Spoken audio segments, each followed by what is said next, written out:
so let's take a look at some new medications, some surgical options, and the post-operative management, because you remember the surgeon does the surgery and then sends them back to you. So we're going to be looking at what to do about those people who've had surgery. Well, if we look at obesity again, it's continuing to increase in the United States.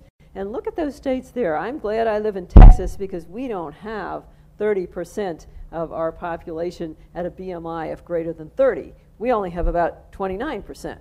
So some of you are less lucky over there. I see West Virginia. Okay, so at any rate, these are the latest figures in the CDC. They compile, remember, the year after. And if you look at the prevalence and we look at the heritage of these people, the white non-Hispanic folks, the Caucasians, doing much better. Black non-Hispanics and Hispanics have a higher prevalence of obesity, a higher prevalence of insulin resistance, and a higher prevalence of diabetes. So if you're in one of those ethnic groups, you need to be more careful about your intake. And we're looking at children. On June the 30th, the Center for Disease Control published their new thoughts about what to do to prevent obesity from increasing in the United States, and they say we must look at the children. We must look at the 3 to 5-year-old children, we must look at the toddlers, we must look at pregnant women and teach them what to do with their children and for their children to prevent obesity. So they're starting at the right place this time. Now here in the United States we have massive opportunities, and some of them are a $6 cup of coffee that has 450 calories, large fries for $1 that are 550 calories. You hardly can buy more calories with your dollar. And the sad thing is when I talk to people in the more economically compromised areas of the United States, they really feel that this is a good deal. I mean, they feel if you go to the fast food place and you can buy, for $1, you can buy 550 calories, that's really a good deal for your dollar. We try to impress them that that's not a good deal for their children and they should buy fewer calories for their dollar. The special cookie we can get, $1 for 400 calories. And we can be supersized for an incredibly low price. As a matter of fact, in some places, they will supersize your drink for a penny. We'll see one of those in a bit. Also, everything is in a larger container, and the holes are smaller. Uh-oh, the modern bagel is now 4 starches. The bagel of 20 years ago was 2 starches. We've gained 2 starches in the last 20 years in just our bagels. So there you have it, folks. The Krispy Kreme donut has a very small hole now, and they're going to an even smaller hole. So even our donut holes are getting smaller. So where's the hole? Oh, it's lost. And with it, we gain some weight. The other thing the CDC mentioned primarily in children in their food plan, they said if we could get rid of sugar-sweetened beverages in our children, for our children, we would decrease their obesity by almost half. We could wipe out half of the obesity epidemic by just stopping our children from drinking sugar-sweetened beverages. And that includes high fructose corn syrup sweetened beverages.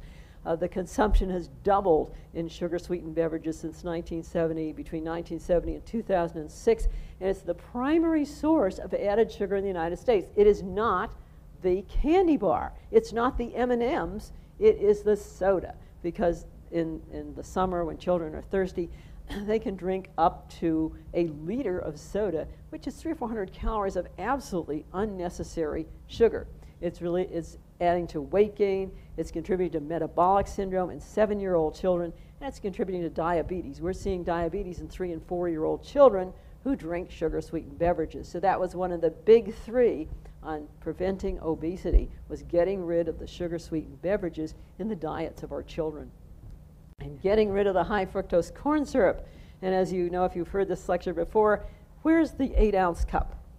It's not there. And these are the people who will give you a 64-ounce beverage for 1 penny more than 44 ounces of this beverage. It costs them less than a penny to do that. They'll give your child a 64-ounce double gulp of high fructose corn syrup for just 1 penny more. Now there's a bargain. They're also, of course, giving them a big gulp of glucose and a big gulp of heart disease and hypertriglyceridemia. But then again, it only cost you a penny. Now, as we look at the complications of obesity, there's some new ones this year. I want you to focus. We know about cerebral vascular accident, coronary heart disease, diabetes, dyslipidemia, and hypertension, but I want you to focus on hypothyroidism.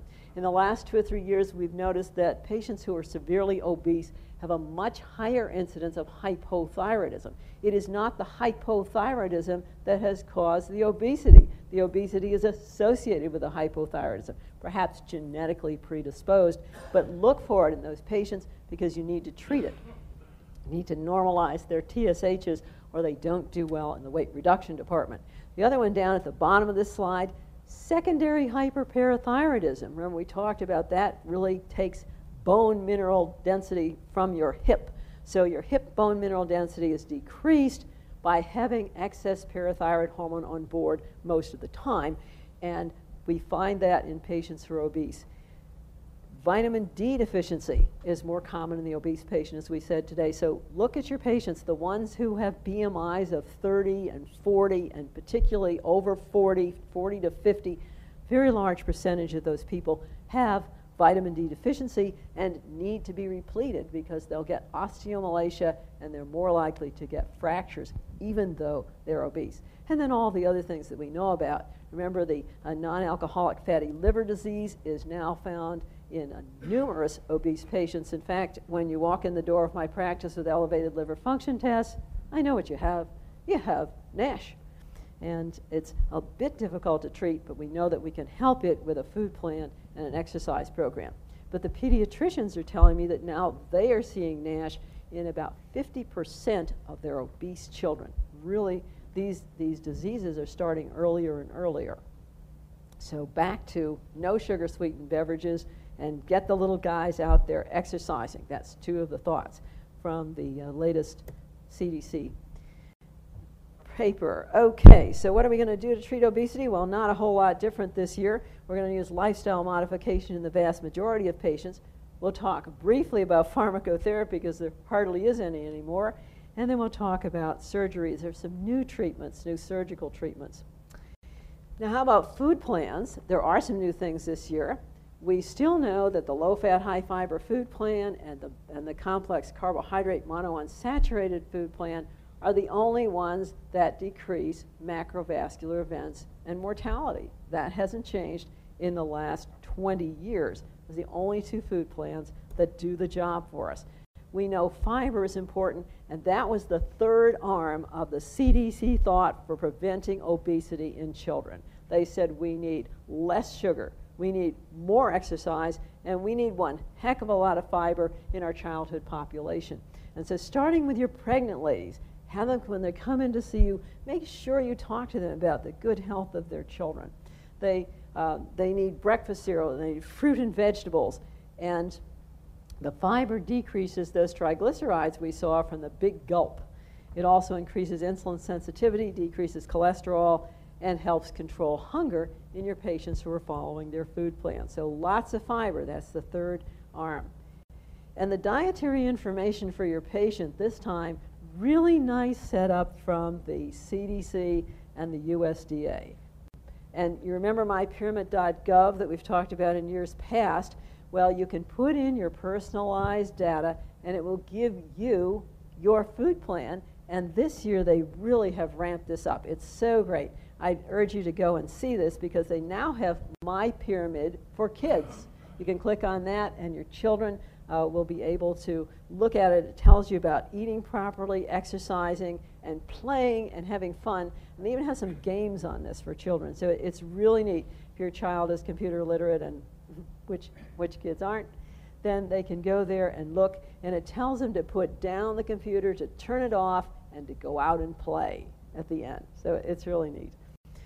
Also, preschoolers, there's a specially designed pyramid for them. That's now available. And also for your pregnant ladies, this is a really good one. It has, even if they have gestational diabetes, they can use this.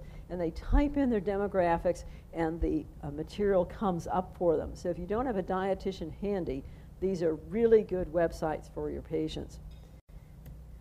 And they also have one called choosemyplate.gov, which is very nice. And when you click on one of these 4 areas in the plate, or if you click on the dairy, what happens is excellent pictures come up. Now they've organized things into the vegetables into 5 categories, and you can really get excellent help from this. Because my patients always say, okay, so what's a serving anyway? Aha, no worry here.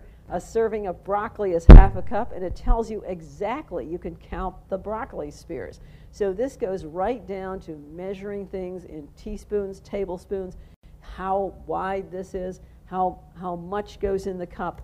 This is your half a cup of tomato juice. Tells you about the width and height of the cup. It tells you everything you need to know to make up your own food plan. So these are exquisite pictures, and they work beautifully for your patients. So look at this new display. It's amazing, but from the CDC and the USDA.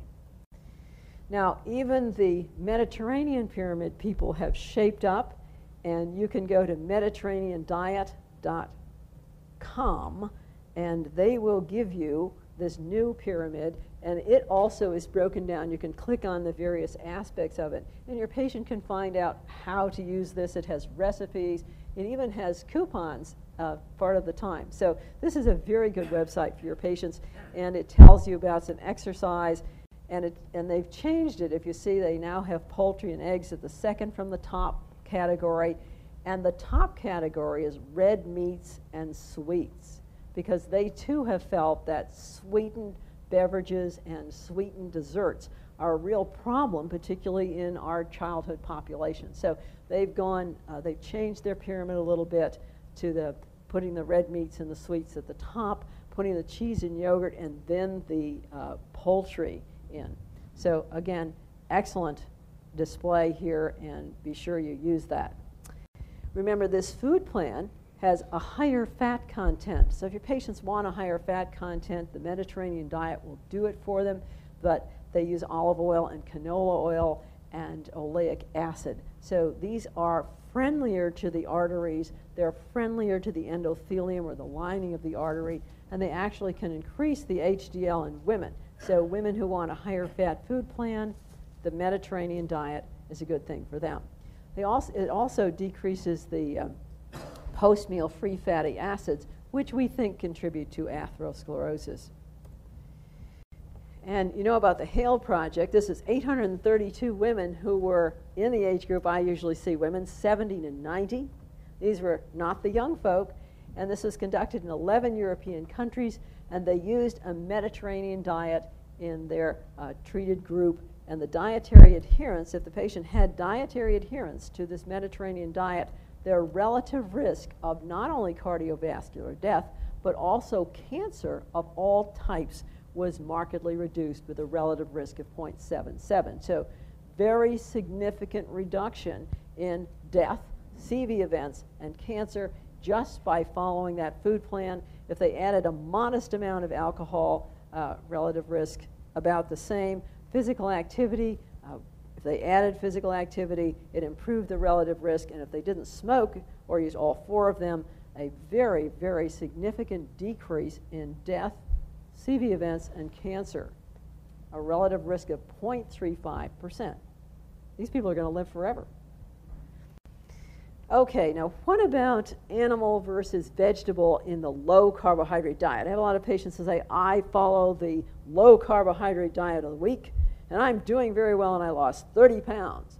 I say, well, that's really good, but are you going to continue to follow that? Well, most people follow a low carbohydrate diet for about an average of 12 weeks. Women follow a low carbohydrate diet for an average of 6 weeks. Why is that? We can't stand it without the yogurt and the bread, and there's something hardwired into us that really can't handle a low carbohydrate diet for long periods of time, and so the vast majority of women are off it in 6 weeks. But this is a very nice study that showed people who follow low carbohydrate diets for life. Now, their low is 37 to 42% carbs. The recommendation's about 45 to 50. So you say, well, it's not the Atkins diet, folks, but it is a significantly low carbohydrate diet. And it is one that your patients who are obese, your women patients are obese, and also your patients with diabetes can follow for a long period of time. So if we look at that, who does better? A low-carbohydrate diet based on animal sources, which we called A, was associated with a higher all-cause mortality than a vegetable-based low-carbohydrate diet, which I called V. And that was associated with a lower all-cause mortality and a lower cardiovascular mortality. And this was a 26-year follow-up. So these are people who actually followed these diets for their lifetime. They were self-selected diets. And if we look, the people in group A who had the animal-based diet had about 26.3% fat versus the vegetable animal fat, whereas the vegetable people had about 17.2% animal fat. So they used animal fat. So what are we talking about here? We're talking about Sally Joe, who says, I'm going on the Atkins diet.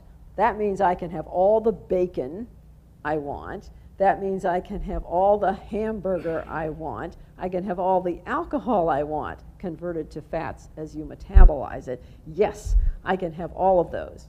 And then her friend, Sally Marie, says, oh, I'm going on the low-carbohydrate diet, but I'm going to use nuts. I'm going to use squash. I'm going to use high-fiber carbohydrates. I'm not going to use so much animal fat. Okay, well, that's the lady who's going to live longer because she has less saturated fat for the most part. The saturated fat in group A was about 26%, and the saturated fat in group B was about 22%. And so, in fact, lower saturated fats, more vegetable-based fats are better for you if you're selecting a low-carbohydrate diet. And so we have our patients using high-fiber vegetables in their low-carbohydrate diet. We don't have them using a lot of steak. So again, red meat doesn't appear to be tremendously good for you, no matter whether we look at it in the Mediterranean diet or we look at it in this very elegant study. Did people lose weight on this food plan? Yes. Women on this food plan, particularly the vegetable-based portion, lost at least 5% of their body weight. So that's enough to decrease the risk of hypertension, diabetes, and metabolic syndrome. So this is a very excellent diet. So you can tell your patients low-carbohydrate diet, emphasize the high-fiber vegetables, and eat more poultry and cheese and less red meat. Okay. We're talking about nutritional therapy. When I start with nutritional therapy, I always talk to people about realistic weight loss. We're not talking about stapling your stomach. We're not talking about bypassing your intestine. We're talking about putting less food in your mouth. And how effective is that going to be? About a 5% weight loss. But you have to talk to people about that, because if you look at the little insert, look at this guy. This is his actual weight loss. It's about 5 or maybe at most 10%. Uh-oh, they think a discouraging weight loss is about 15 to 20%, that their weight loss goal is about, 70 or 80 pounds. Most people can't come anywhere near that goal with a food plan. So if you have a patient that weighs 350 pounds, you're going to need to think about surgery. If you want a 5% weight loss that will help your hypertension, your diabetes, your dyslipidemia, that's fine. A nutritional food plan will do it. It will help PCOS. It will help your patient become more fertile if they have PCOS. But it's not going to cause them to lose 70, 80, or 100 pounds unless they keep at it for 2 to 3 years. So most people are not going to do that. So if you have somebody that is really 100% over their ideal body weight, starting with a BMI of about 37 to a BMI of about 45, you're going to need to think about surgery and not your conservative food plan. Okay, our goal folks, and the goal that diet I just talked to you about, the animal-based, the vegetable-based, low-carbohydrate diet, is to help you lose visceral fat. And visceral fat is lost through exercise and also through a reasonably low carbohydrate diet that does not include a lot of animal fat. So you can do that with either one of those diets very nicely. Exercise preferentially decreases visceral fat. And sad to say, men always, no matter how they do it, whether they exercise, they use a low-carb diet, they use a low-calorie diet, no matter how they do it, they lose more visceral fat per pound than women. I'm sorry. So your women are not going to lose quite so much visceral fat. They need to exercise more to compensate for that. Because we know that although pounds are great, that if we decreased waist circumference, we have done a lot more for the patient than if we just lost pounds. The patient who just loses pounds and doesn't decrease their waist circumference does not do as well in terms of cardiovascular mortality or in terms of cancer mortality, because the internal fat is the one that generates the inflammatory factors that predispose you to diabetes, cancer, etc. Okay. Also, exercise signals commitment, and it consumes some calories, but most of us really don't exercise enough to lose weight by exercise alone. It gives us an awareness, though. If you know that your cookie is going to take you 3 miles to burn off, most people will only take half a cookie or maybe no cookie at all. And we suggest in our patients at least an hour of exercise 5 days a week. That's what will prevent diabetes and help hypertension and reduce your intra-abdominal fat. But we encourage people to exercise as much as they can because, again, it signals commitment. It tells you that you're committed to the program to make your life better and to lose some weight. Okay, so pharmacologic therapy, we know, buys time for a change. We know that this is your chance. I'm giving you a 6-month chance because that's about as long as pharmacologic therapy works. And if you keep using it more than 6 months, you may be able to maintain your weight, but you're not probably going to lose a heck of a lot more. It should be part of a program to improve your lifestyle, because if it isn't, you aren't going to maintain the weight loss. And if your medication is stopped, your weight will be regained plus extra if you haven't changed your habits during the time you're on this medication. So, unfortunately, the slender strip has been shown not to work. I have to tell you, she may have lost 65 pounds, but it wasn't the slender strip, unless, of course, she put it over her mouth. Okay, there it may work better than other places. Okay, what do we have left? I mean, there's a debacle this last year with medications. We have phentermine left. It's generic, it works, but you have to follow your food and hydration plan. Remember, the people who die when they're using phentermine are the people who did not drink fluids and the people who did not eat adequate protein. So if your patient's using phentermine, we check every time they come in and say, okay, Mrs. Schmedlap, are you eating your food that we have on your food plan? If they say no, we stop the phentermine. Because again, you can develop cardiac arrhythmias and death if you don't eat your food plan and drink your fluids. Now, in addition to that, you must avoid phentermine in patients who have cardiac disease.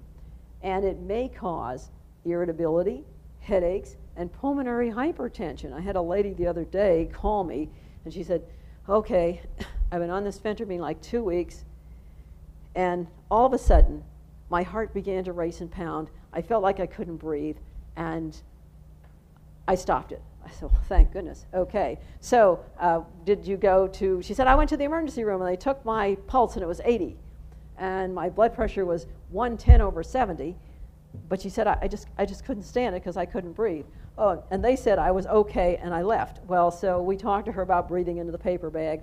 And let me tell you that phentermine can cause anxiety attacks. It particularly can cause people to have hyperventilation, and that's what this lady was having. So again, hyperventilation and anxiety may persist for 2 to 3 weeks after you stop the phentermine. The hypertension, the tachycardia, if you have it, which she didn't, goes away right away, within a day or two. But the other anxiety-related side effects of phentermine, particularly insomnia and anxiety, can persist for 2 or 3 weeks. So I reassure people that it will go away. We also took a look at her, made sure that she didn't have rales and swelling in her feet. She didn't have pulmonary hypertension, but she didn't. She just had fright. But phentermine can cause anxiety, so ask people about it. Also, be sure and ask them about chest pain and tachycardia. I had a lady who lost about 70 pounds on phentermine, really followed her food plan, exercised. She came in one day, and I took her pulse, and it was 120. And I said, ma'am, you didn't call us about this. She said, I'm losing weight. I wouldn't tell you if my toe fell off. I said, so remember, these people don't tell you about the side effects, so you really have to ask them, because if they're losing weight, this is so great, they wouldn't tell you if their toe fell off. Okay. Now, how about sibutramine? Oh, dear. Well, that was approved for a while, but a sad thing happened on the way to approval for cardiac disease management. They had this huge study, 10,744 overweight patients who were 55 and had cardiovascular disease and or type 2 diabetes. These are the high-risk people, and they wanted to have an indication for weight reduction in high-risk groups like this. And their primary endpoint was the occurrence of an outcome such as a myocardial infarction, a non-fatal stroke, or cardiac arrest, or of course death. Well, they were hoping for the best. Unfortunately, there were more strokes and heart attacks and in the treated group, and they maintained less than a 10-pound weight loss, and the FDA said, well, look at that. So the FDA told them they had to have new contraindications that wiped out their basic patient population. I mean, who do you start this in? You start it in people who are obese and who have diabetes. And so they said no. So uncontrolled hypertension, there were so many things that Abbott said, well, the heck with this, folks, and they just withdrew sibutramine from the market.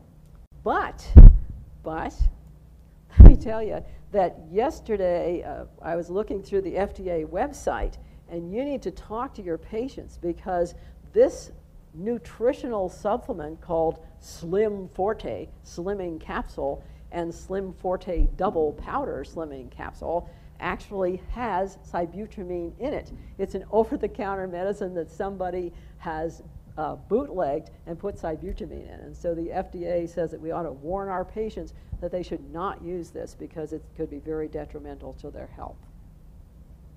That's not in your handout because it came out, I looked up last night. Okay, so what are we left with here? Well, we still have Orlistat. Remember, Orlistat is now over-the-counter, and the over-the-counter preparation is 60 milligrams before meals. The prescription medication was 120 milligrams before meals. They have data on 2-year use for that. It decreases visceral fat. It decreases the incidence of diabetes. It improves your lipid profile. And it looks like a pretty good deal for your patients who want to lose some weight. Remember, it's an inhibitor of gastric and pancreatic lipases, and it decreases triglyceride digestion. Now, remember, there are 2 problems. One is you can get oily, uncontrolled diarrhea if you eat fat when you're taking this medicine. So remember to tell your patients if they're going to take it, they should remember to not eat fat, not only at the meal before they take it, but the meal before that. So if you take your Orlistat before lunch and then you eat pizza for dinner, even if you skip the dinner pill, you're likely to have oily, uncontrolled diarrhea. So you just want to hang out there for a couple of meals before you, with the Orlistat, before you have that greasy pizza. It also has been reported to be associated with liver failure. So this one's probably going to go down the chute as well. The FDA announced in last year in May that although they didn't know there was a cause and effect relationship, that severe liver injury has been seen in patients using over-the-counter, low-dose Orlistat. And the problem with that is most of my patients who use that actually take 2 or 3 of these things instead of just the one that's recommended on the label. So if they're going to use that, they should take the right dose, please. They shouldn't take overdoses of this, because overdoses can definitely be associated with liver disease, liver injury, and liver failure. Now, there were 3 new drugs that were coming up this year, and lorcaserin was interesting because it bound to the serotonin receptors in the brain and said, you're full. It was the signal that you'd eaten enough.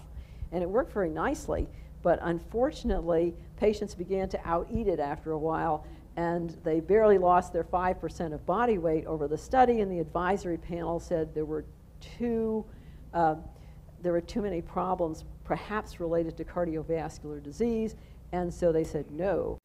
Then the combination of phentermine and topiramate, which is phentermine plus Topamax, which had been used by any number of people off-label, was also voted no by the advisory panel. They said there were too many side effects, including depression and suicidal ideation. So again, not good.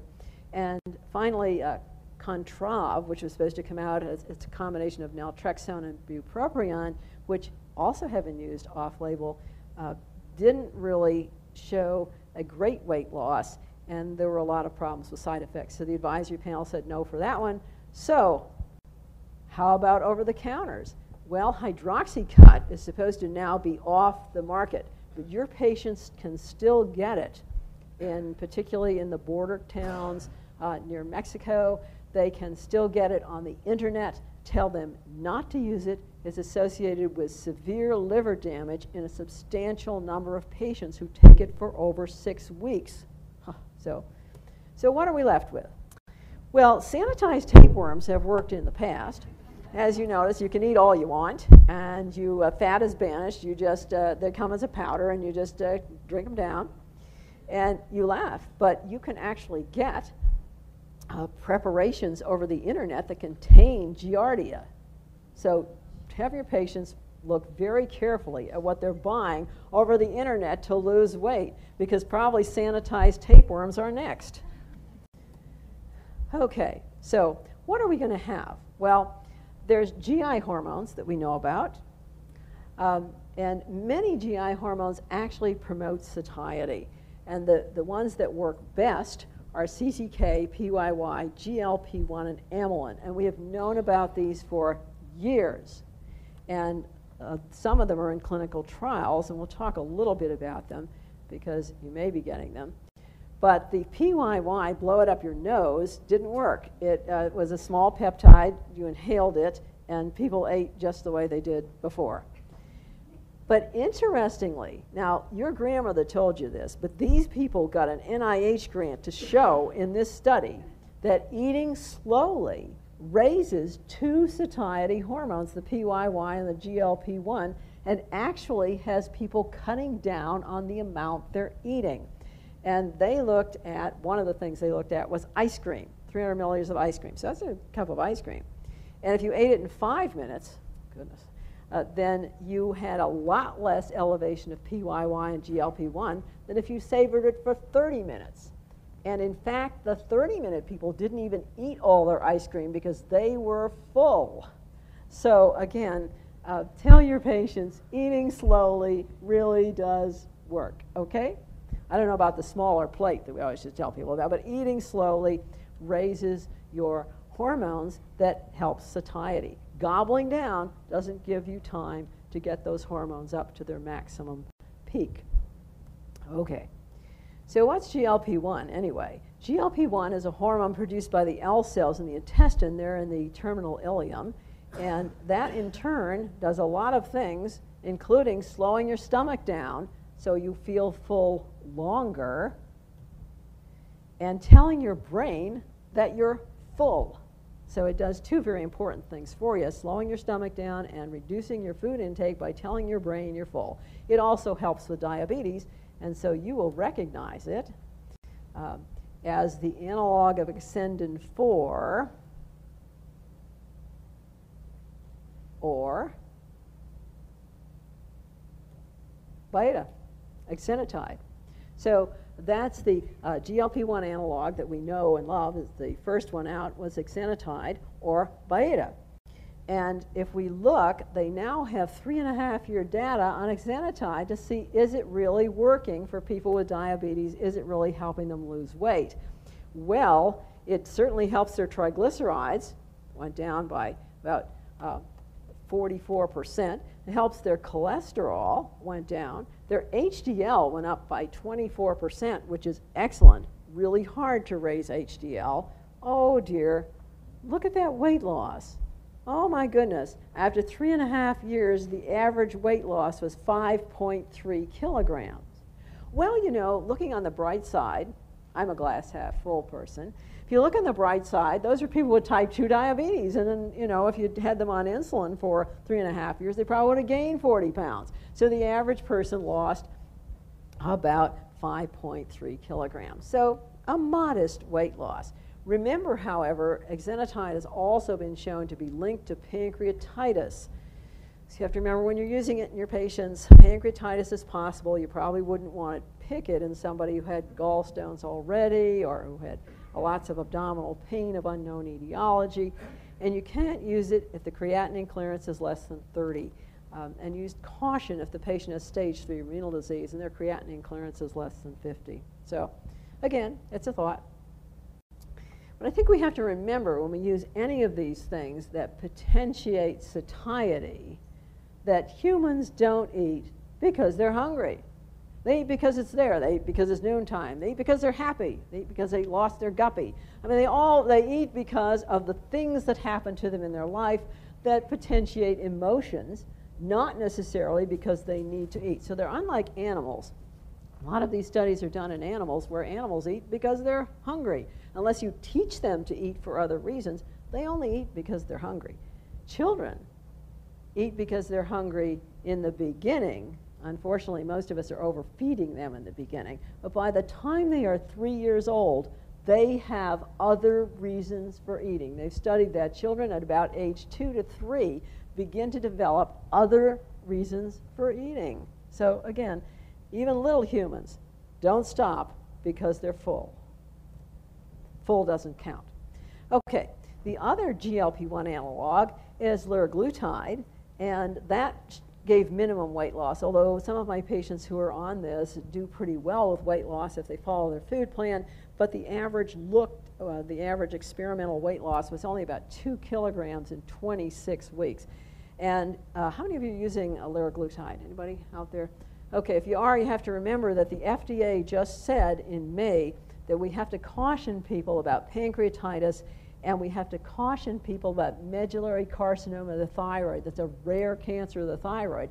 And if you use this, you are responsible for looking at patients and making sure they don't have any thyroid nodules. And if you find any thyroid nodules, you must send them to the endocrinologist to get them, or the surgeon to get them biopsied. So if you're going to use this medication, it comes with some FDA strings attached that you might not want to work with. Okay, what's the last hormone? Well, amylin. Amylin is a hormone that is co-secreted with insulin, and it has many of the same effects as the exenatide that we looked at before, the GLP-1 analogs. And what does it do? It actually acts on the brain to increase satiety. It acts on the stomach to delay gastric emptying. So again, helps you out here with satiety, and it helps with weight loss. And this one actually has a weight loss, an average weight loss associated with it of about 20 to 30 pounds in patients with type 2 diabetes, where it's approved for use with insulin. And at the very least, it stops insulin-mediated weight gain. So if you treat patients with diabetes who are not pregnant, you might want to think about using the insulin analog, pramlintide. This amylin analog, pramlintide. Okay, growth hormone. Well, the growth hormone centers are springing up again. They have peaks and valleys. The FDA kind of closes them down and then they open up again. But growth hormone does decrease fat storage and mobilizes fatty acids. But unfortunately, it doesn't really result in measurable weight loss in the vast majority of patients. And so overall, it isn't felt to be useful for weight loss. So if your patients ask you when the growth hormone center pops up down the street, say, you know, don't worry about it. Don't use growth hormone. It costs a lot, and it doesn't work for weight loss. And if you want more info, the bodybuilding.com network actually has very good scientific studies looking at growth hormone for muscle mass increase and for weight reduction. So it doesn't decrease your overall obesity very much. And in fact, since it builds muscle, you will probably gain weight when you use growth hormone. So it's not a good plan, particularly for the women in your practice. Now, how about HCG? Well, when this center started out, it said lose 40 pounds in 40 days. And this center is on the way to my office. So they have a huge bulletin board. I can see a huge billboard, rather, that I can see on the way to my office. And so here it is, folks. It used to say lose 40 pounds in 40 days, and now they've crossed that out and they say lose 100 pounds in 100 days. So they're really ramping it up. You can reset your metabolism, and you can make your appointment today. Well, the FDA doesn't quite agree with that. And in the FDA statement in January of 2011, they have reviewed all the data again, and they said that the HCG weight loss products are fraudulent. Oh. And they're going to start thinking about prosecuting the people who are using HCG and charging you a lot of bucks. Any one of you running these centers? No, good, okay. They're going to start thinking about prosecuting these people because it's not indicated for weight loss, and folks are using it for a non-indicated, have a non-indicated use. Okay, so at any rate, glad you're not running one of these, but if you see one down the street, I called these people up and I said, do you know that soon the FDA is going to try to shut you down? And they hung up. Probably hang up on the FDA too. Okay, so what about surgery? Well, we haven't thought much about the actual criteria for surgery since 1991, when they were first established by the NIH. And so they're the same criteria. People have a body mass index of 40 or higher, or BMI of 35 or higher, with one or more related comorbidities. The comorbidities have not changed since 1991. They're still there. Sleep apnea, hypertension, type 2 diabetes, dyslipidemia, fatty liver, and GERD are the indications for surgery, that and your BMI. And the insurance company will not pay if you don't have one of these indications. There are rare insurance companies that even pay with the indications. So when the patients come to you to ask about surgery, you have to remember to tell them, even if they have the comorbid conditions, even if they have the BMI indication, that is no indication that their insurance company is going to pay for this surgery. So the first thing I tell them is go find out if your insurance company actually pays for this surgery. Because if they don't, and you go through all this trouble of coming to the weight loss program and not doing the diet and not doing the exercise and reporting every week for a year, they're still not going to pay. So most insurance companies have some hoops you have to run through with conservative management before they're willing to shell out $25,000 or $50,000 to get your weight reduction surgery. But I think that, interestingly, way back in 1991, the consensus panel said that the surgical procedure is best regarded as a tool which enables patients to alter their lifestyle and eating habits and achieve effective permanent weight loss. And we're now seeing many, many of the patients who had gastric bypass coming back in with their weight regained. And it's very difficult to help those folks. And again, they should undergo comprehensive preoperative evaluation, and that was emphasized again in 2011 because a lot of these centers are taking patients in who have not been screened for sexual abuse history. If you have a sexual abuse history, the chances of any weight reduction program succeeding for you are very slim. So you have to take that. I take that history from all the patients who come in to me to be referred for obesity surgery. A lot of these patients have disordered self-esteem, and unless that is addressed and noted by a psychiatrist in their preoperative evaluation, they will not lose weight. I don't care what you do to their plumbing. So recently, the surgical literature has said we must select reasonable candidates for this surgery. We can't just do all comers with the comorbidities plus the BMI. So the Roux-en-Y gastric bypass, unfortunately, bypasses the portion of the intestine where the majority of calcium and the majority of iron is absorbed. And so these patients can get very severe anemia. The vast majority of them have osteopenia and vitamin D deficiency, as we talked about earlier this morning. So please check. You need to check their iron levels. You need to check their B12 levels. They are supposed to take sublingual B12, but many of them don't. You need to check the vitamin D levels because people can actually have death and destruction happen after this bypass. It's very sad to see these people who come in with really severe metabolic disturbances, having lost 150 pounds, and now they have some terrible disaster, such as a fracture. I saw a lady the other day who had lost literally 150 pounds after her gastric bypass. She looked terrific except for her hip fracture. So again, that could have been prevented. She had terrible osteomalacia. Her vitamin D was 25D was undetectable. So again, people don't do what you tell them. They don't take their medicines, and they just think their problem is gone. So be sure that you get them to take their medications and eat their protein. Very, very important post-bypass, because you're the guys that are taking care of them post-bypass. So have that in your handout. They need calcium. They need protein first. And I'm going to leave this up for a minute and talk about it again, because when they come back to you and they're gaining weight and they come back to you, they do not go back to the surgeon when they're gaining weight. They come to your office and they say, I'm gaining weight. First thing to ask them, are you taking your vitamins? Are you taking your calcium and your D? You want to do their vitamin levels, because chances are they're totally out of whack. And then you start them again on what the surgeon told them in the very beginning. You need to eat your protein first. 100% of the people who are gaining back their weight after their bypass are not eating their protein first, and they're not eating adequate protein. The surgery literature will tell us that. So ask them that.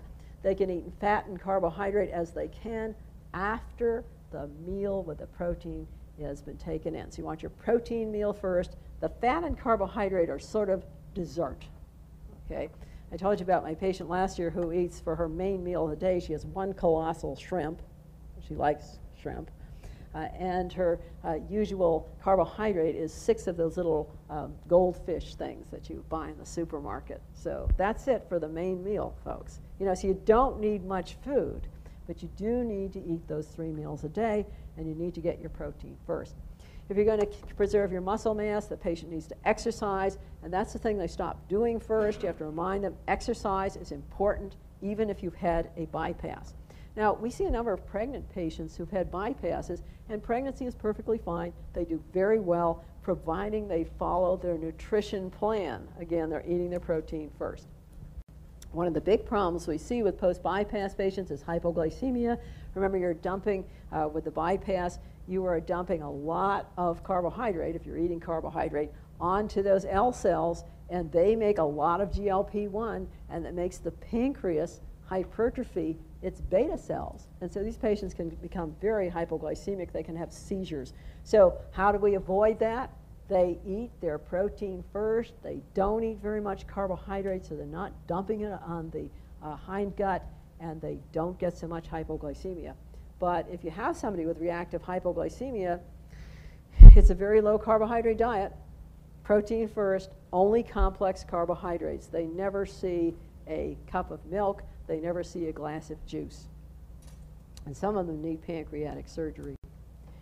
So again, weight regain starts about a year or 2 after surgery, and it's virtually always non-compliance with the food plan and the exercise program. I haven't seen anybody that was doing the job with the food plan and the exercise program that gained a significant amount of weight back. This surgery works very nicely if you just keep at it and watch what you're eating.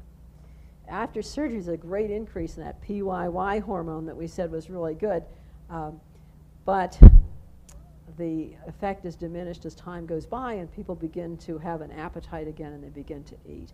And if they look at weight regain, the cost, and I was interested that Dr. Martins was talking about cost, the cost is about $40,000 a year for a quality year of life. And so the government may be clamping down on obesity surgery soon. It costs too much. And it's very nice. It has a lot fewer side effects. There is usually no malabsorption, although I've seen anemia and vitamin D deficiency. You still have to be sensible about what you eat. But there are very few complications, and there are virtually no deaths from this. So it's a nice system for the patients. If we look at which is better, the patient really has to work at the lap band. With the gastric bypass, as long as you shovel in some protein and get some exercise, you're going to lose weight. As long as you don't eat so much you throw up every time, you're going to lose weight. But the problem is that with the lap band, you have to be much better with your food plan. You have to make much better food selections. And that's why the weight loss varies from 31 to 77% of the excess weight. So that patients don't make wise food choices. And you can actually eat a lot more with this than you can with the gastric bypass. If you eat a lot with the gastric bypass, you get horrible diarrhea. If you eat a lot with this, you don't lose weight, but you don't get horrible diarrhea. But if you look at this and the patients cooperate with it and they follow their food plan and their exercise program, 78% decrease in metabolic syndrome. 79% of people with diabetes don't have to take their medicines anymore. They still may have some glucose intolerance, but they do very well. And dyslipidemia, 66% decrease. So this ought to help with morbidity and mortality if it lasts long enough. Excuse me. Okay, so which is better? Well, gastric bypass, 2 months data, 28% excess weight lost. And look at the resolution of comorbidities at 2 months. Okay, diabetes, 65%, hypertension, 51%, dyslipidemia, 73%, and metabolic syndrome, 50%. So excellent with the gastric bypass, works faster, is not so user-dependent, but has many more complications. Now, this is a recent study looking at long-term outcomes of lap banding, and this is more than 12 years out. This is the longest study known to man or beast on lap banding. 12 years out from the procedure, 151 patients were followed. 50% of them really could have been followed. Now, okay, what happened to the other 50%? You think they kept their weight off? No, they gained their weight back. So 50% of the people probably gained their weight back. But the patients who stayed in and were followed, excess weight loss was 42%, and 60% were satisfied with their weight loss, which is very unusual because a lot of the folks who are very large and have surgical procedures are never satisfied with their weight loss, and they're the people who gain the weight back because they never change their body image. We need to send them to Dr. Elkins and get their body image changed. At any rate, 50% of these folks required removal, and reoperation rate was 60%. So these people felt it was a relatively poor long-term outcome. I mean, 50% of them just were lost anyway, essentially, and of the others, 50% of those required removal. So long-term, it doesn't appear that either gastric bypass or lap banding is going to be the solution, the total solution to weight loss. Well, never giving up. The surgeons have two new things. One of them is the gastric sleeve gastrectomy, where they take a piece of your stomach, just cut it off, and throw it in the pathology pan.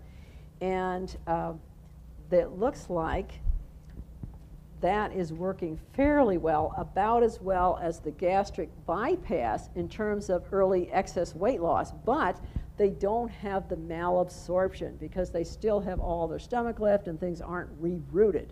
And they don't have the hypoglycemia. So looks like this one may be a winner, but the one I liked the best was the one that by week 28 had reduced hemoglobin A1C fantastically in patients with diabetes, and by 12 weeks they lost 40% of their excess weight. I mean, this is a winner. It's the endo barrier, and what it is a long plastic tube that doesn't let all the nutrients go through. It's a semi-permeable membrane, and they put it in with an endoscope, and they attach it to your pylorus, and then it goes down the rest of your gut to about the terminal ileum, and there it sits. And so you can eat anything you want. Well, sort of. You get one heck of a diarrhea with this if you really overeat things. But it's, so far, they say it stays in place in about 80% of patients for the duration of the study. The other people, you look in the toilet one day and there's your $10,000 piece of tubing. And obesity hasn't changed a whole lot in the last year, but we can get rid of the comorbidities with weight loss.